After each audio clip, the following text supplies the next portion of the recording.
Be interested to know. This comes from the internet, and it's from a state that you're strongly contesting, both of you. It's from Peggy in Amherst, New Hampshire. It has a certain Zen-like quality. I'll give you a fair warning. She says, "What don't you know, and how will you learn it?" Senator Obama, you get first crack at that. My wife, Michelle, is there, and she could give you a much longer list than I do. And most of the time I learn it by asking her. But look, the nature of the challenges that we're going to face are immense. And one of the things that we know about the presidency is that it's never the challenges that you expect. It's the challenges that you don't, that end up consuming most of your time. But here's what I do know. I know that I wouldn't be standing here if it weren't for the fact that this country gave me opportunity. You know, I came from very modest means. I had a single mom, and my grandparents raised me, and it was because of the help of scholarships and my grandmother scrimping on things that, you know, she might have wanted to purchase, and my mom at one point getting food stamps in order for us to put food on the table. Despite all that, I was able to go to the best schools on earth. I was able to succeed in a way that I could not have succeeded anywhere else in this country. The same is true for Michelle, and I'm sure the same is true for a lot of you. And the question in this election is, are we going to pass on that same American dream to the next generation? Over the last 8 years, we've seen that dream diminish.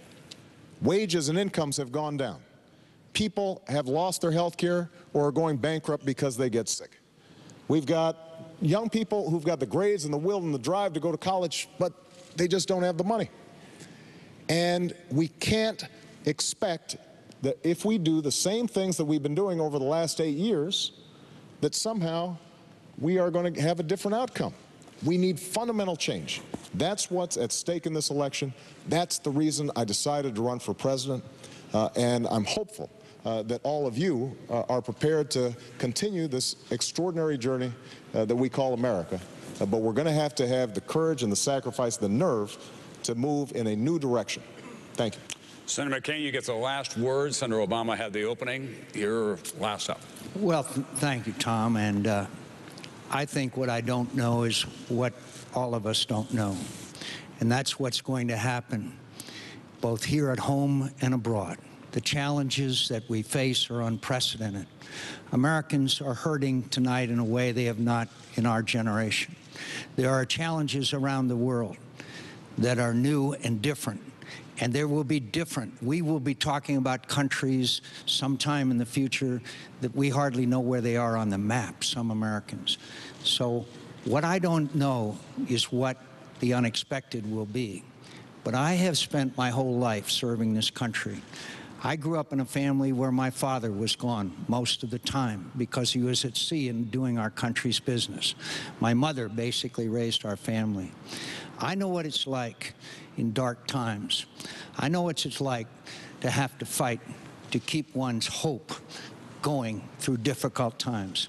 I know what it's like to rely on others for support and courage and love in tough times.